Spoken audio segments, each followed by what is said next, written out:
Friends, welcome to all of you on my YouTube channel back bencher classes.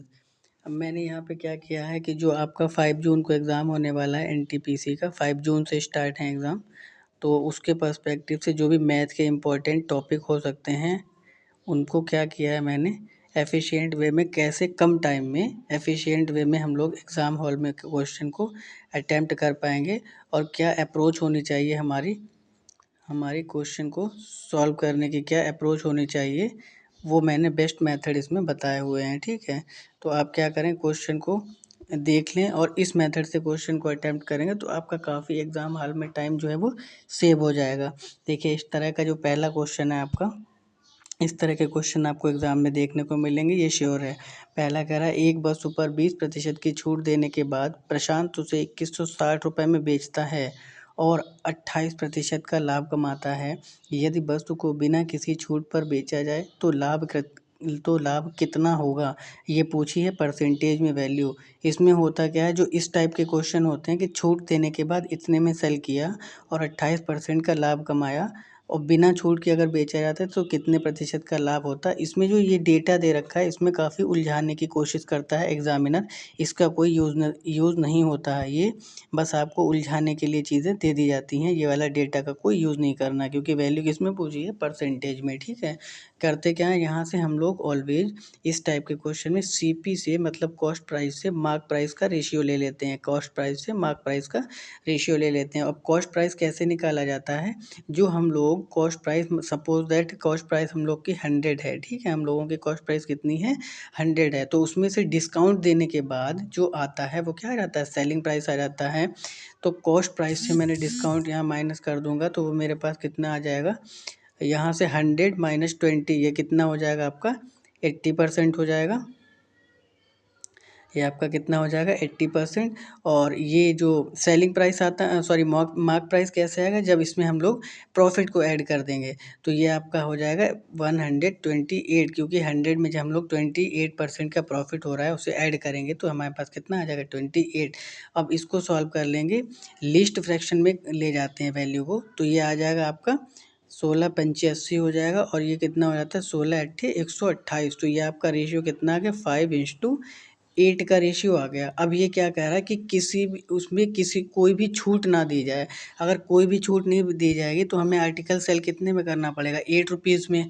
और cost price हमारे पास कितनी थी, 5 rupees की, यानी डायरेक्टली हमको दिख रहा होगा फ़ायदा कितने का होगा, 3 रुपीज़ का। कितने पर, 5 रुपीज़ पर, क्योंकि कॉस्ट प्राइस हम लोगों के पास कितनी थी, 5 रुपीज़ थी। ठीक है, तो इसकी वैल्यू जैसे 1%, 5% की वैल्यू हम लोग के पास कितनी होती है, सबको पता होगा, क्योंकि वो तो फ्रैक्शन, सिंपलेस्ट फ्रैक्शन है। 5% = 20%, और उसमें 3 और ऐड कर देंगे तो 20 यहाँ कितना हो जाएगा, डायरेक्टली हमको दिख रहा होगा 60%।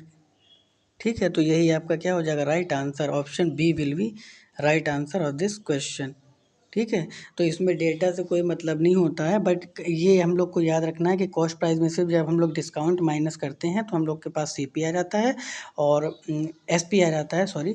और मार्क प्राइस में से जब हम लोग प्रॉफिट ऐड कर देते हैं तो हम लोग के पास सेलिंग प्राइस आता है। फिर उसने बोला है क्वेश्चन में कि अगर कोई भी छूट ना दी जाए, कोई भी छूट ना दी जाए तो क्या करते हैं,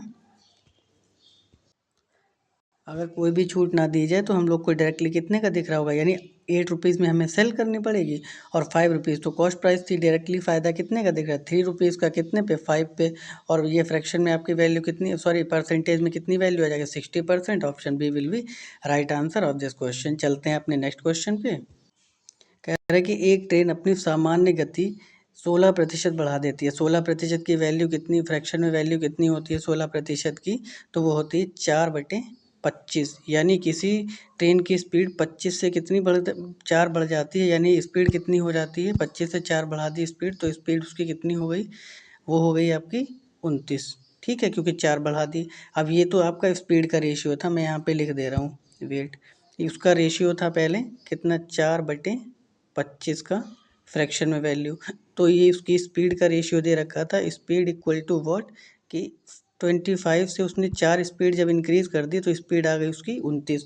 और हम लोग को पता है कि जो टाइम और स्पीड का रेशियो होता है वो ऑलवेज अपोजिट होता है। तो उसने जो अपनी स्पीड बढ़ाई उसकी वजह से टाइम उसको पहले लग रहा था 29, यानी जो रिवर्स कर देंगे और अब टाइम कितना लग पा रहा है उसको 25 मिनट में पहुंच जा रहा है। तो यहाँ से टाइम उसने कितना सेव कर लिया, 4 यूनिट का टाइम सेव कर लिया। 4 यूनिट का टाइम यहाँ सेव कर लिया, जो 4 यूनिट का यहाँ डिफरेंस है, लेकिन यहाँ पे वो वही डिफरेंस कितना दिखा रहा है 30 मिनट का। तो ये 4 यूनिट की वैल्यू जो हम लोग दिखा देंगे वो कितनी हो जाएगी 30 मिनट। 4 यूनिट में कितनी वैल्यू सेव कर ले रहा है वो 30 मिनट की वैल्यू सेव कर रहा है।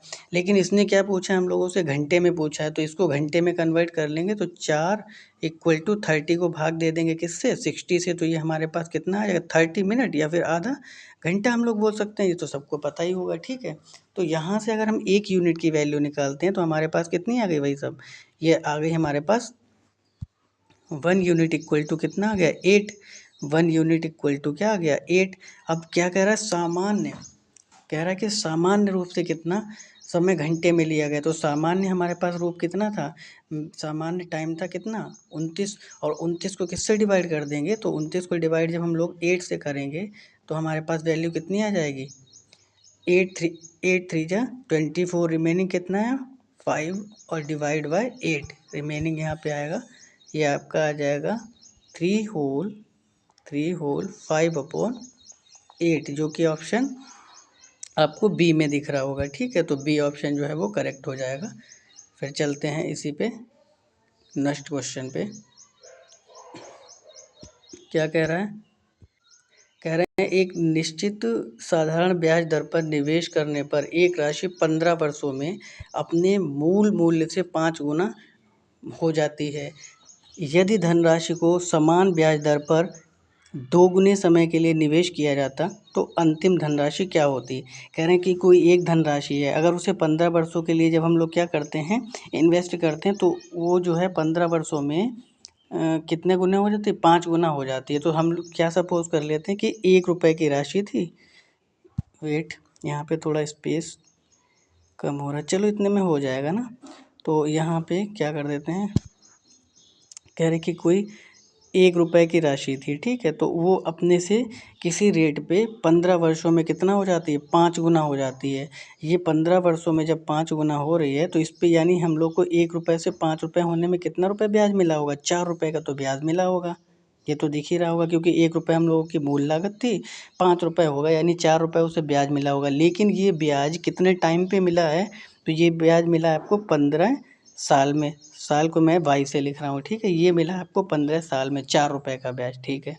फिर कह रहा है यदि धनराशि को समान ब्याज दर पर, यानी रेट तो सेम रहे, निवेश किया जाए तो 2 गुने समय के लिए निवेश किया जाए तो कितनी धनराशि होगी। अगर इसके डबल टाइम के लिए, पहले इसने किया था कितना 15 साल के लिए, 15 से अगर इसे डबल कर दें 30 साल के लिए कर दें तो राशि कितनी हो जाएगी। अगर 15 से क्या कह रहा है वेट, अब कह रहा है इसी राशि को अगर 2 गुने टाइम के लिए, यानी 15 से कितने 30 साल के लिए अगर हम लोग निवेश कर दें, 15 से 30 साल के लिए अगर हम लोग निवेश कर दें तो राशि भी तो ये कितनी मिल जाएगी हम लोग को, डबल मिल जाएगी। तो ये कितना हो जाएगा 5 दूनी 10 हो जाएगी, क्योंकि टाइम डबल हो रहा है तो जो अमाउंट मिलेगा वो भी डबल हो जाएगा, 10 रुपये मिल जाएगी। लेकिन उसमें से 1 रुपये का तो हम लोग का क्या था मूलधन था, और 10 रुपये मिले हैं, तो यानी राशि कितना हो जाएगी स्वयं की 9 गुना मिल जाएगी। स्वयं की कितनी मिलेगी 9 गुना।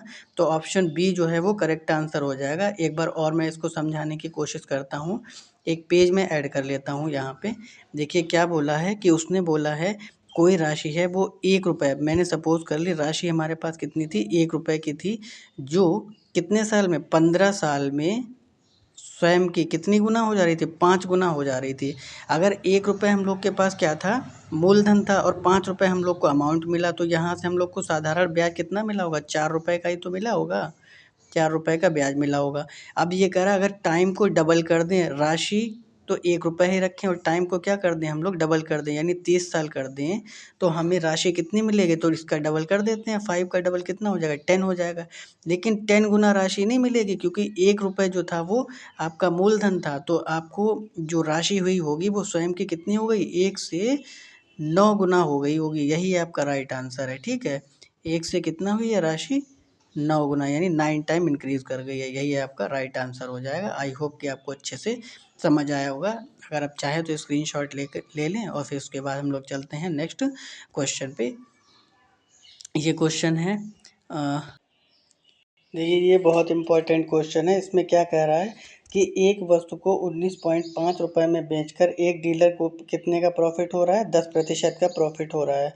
उसे विक्रय मूल्य अपना कितना बढ़ाना होगा कि उसे 30% का प्रॉफिट हो। ठीक है, इसमें क्या अप्रोच होती है कि 19 रुपये में बेचकर अगर 10% का प्रॉफिट हो रहा है तो यानी जो 19.5 की वैल्यू है वो कितने यूनिट के बराबर है? 110 यूनिट की। 110 यूनिट की वैल्यू ये दे रखी है क्योंकि 10% का लाभ होता है किसमें? 19.5 में बेचकर। तो 19.5 की यूनिट जो है वो 110 के इक्वल होगी, यानी 110 जो है वो 19.5 को शो कर रहा है। अब यहाँ से देखिए, यहाँ भी लाभ हो रहा था कितने का? 10 का, और ये चाहता कितना लाभ करना? 30% का। 10% यहाँ से कमा ही रहा था और 30% का आपकी बार चाहता है, तो इसे 20% अपने लाभ को और इंक्रीज़ करना पड़ेगा। इसमें अपने लाभ को कितना इंक्रीज़ करना पड़ेगा? 20%। तो यहाँ पे हमें क्या कर देनी है? 120 की वैल्यू निकाल देनी है। ठीक है, तो यहाँ से 120 की जब वैल्यू निकालेंगे तो हमारे पास क्या आ जाएगा? ये ज़ीरो के रिप्लेस करेंगे तो ये कैंसिल हो जाएगा, और ये आपका कैंसिल होने के बाद कितना आ जाएगा? क्या ये 11 से डिवाइड हो पाएगा? 11 से तो नहीं हो पाएगा। 5 से पहले कर लेते हैं। ये आएगा आपका 5 2 जा 10 और 5 बन जा 5 हो गया। ये आपका 5 3 जा 15, 5 9 जा 45, और ये आपका आएगा 3 4 जा 12, 3 7 जा, ये आपका आ जाएगा। अगर इसको मैं 40 एज्यूम कर लूँ तो ये आ जाएगा 4 चौके 16, 156/7। 156/7, तो ये हमारे पास कितनी वैल्यू आएगी? फ्रैक्शन में आ रही है आई थिंक 7 दूनी 14, 3 पॉइंट कुछ आएगी। 1 मिनट मैं क्रॉस चेक कर लेता हूँ इसको। अरे सॉरी, मैंने वहाँ पे क्या रख दिया था? 120 रख दिया था, जबकि मुझे रखना कितना था? ओनली 20 रखना था। यहाँ पे मैंने 100 में ऐड करके रख दिया, ये मुझसे थोड़ी सी मिस्टेक हो गई। देख लीजिएगा यहाँ पे ये वैल्यू कितनी? 19.5 जो है वो 110 को शो कर रहा है, क्योंकि 10% का प्रॉफिट होता है और हमको चाहिए कितना? 30% का। और ऑलरेडी हमने ले कितना का प्रॉफिट रखा था? 10 रुपीज़ का। तो ओवरऑल जो हमें प्रॉफिट चाहिए, अब 30 का ना चाह के कितना लेना पड़ेगा? 20 का, है ना? तो मैंने यहाँ कर दिया था 120, इसलिए वो जो था रॉन्ग आंसर आ रहा था। ठीक है, तो इसी यहाँ पॉइंट हटाएंगे तो ये ज़ीरो उससे क्या हो जाएगा? कैंसिल हो जाएगा। और इसके बाद क्या करते हैं हम लोग? इसको जब कैंसिल करेंगे तो ये आएगा आपका 5 11 5, ये आपका 5 3 जा हो जाएगा 15, और 5 9 जा 45 डिवाइड बाय 5 से भी इसको करेंगे 5, और 5 2 जा 10, और 5 2 जा 10 हो गया, और ये आपका आ गया 2 डिवाइड बाय 11।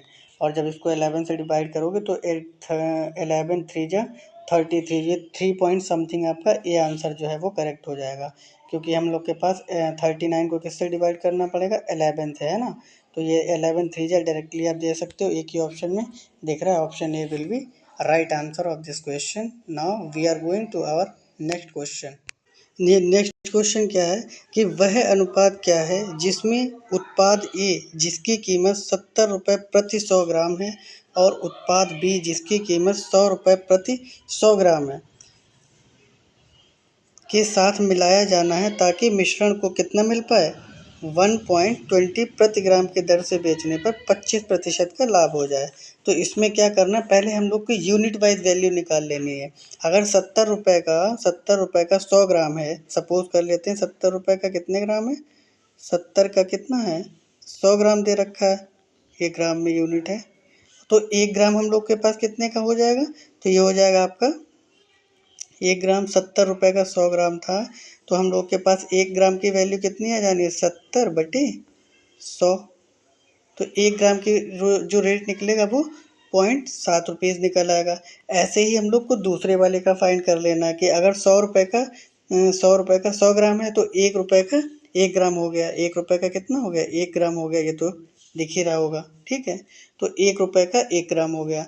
अब ये जो वैल्यू दे रखी है 1.20 को के रेट से जब बेचते हैं, जब 1.20 प्रति ग्राम के रेट से बेचते हैं तो हम लोग को लाभ हो जाता है। यानी ये जो वैल्यू दी है वो सेलिंग प्राइस की दी है, तो 1.20 जो वैल्यू है वो फ्रैक्शन में 25% को क्या बोलते हैं, 1/4, और 1 का प्रॉफिट हुआ होगा। यानी ये जो वैल्यू है वो 4 यूनिट की एक्चुअल में कॉस्ट थी और उसको बेचा कितने में गया था, 5 रुपीज़ में बेचा गया था। तो ये जो हमारे पास फाइनली वैल्यू आ जाएगी वो क्या आ जाएगी, कॉस्ट प्राइस निकल के आएगी। अब जब इसको सॉल्व करेंगे तो ये कितना आ जाएगा आपका 15 ठीक कितना होता है 120, और ये पॉइंट 1 के बाद आना ही है, तो ये आपका आ जाएगा, सॉरी 1 के बाद नहीं आएगा, यहाँ पे आएगा पॉइंट, क्योंकि ये कम्प्लीटली डिविजिबल नहीं हो रहा, 0.15, और जब इसको करोगे तो ये आ जाएगा आपका 15 चौके 60 और 2 के बाद 0, यानी 0.6 रुपीज़ आपका आएगा।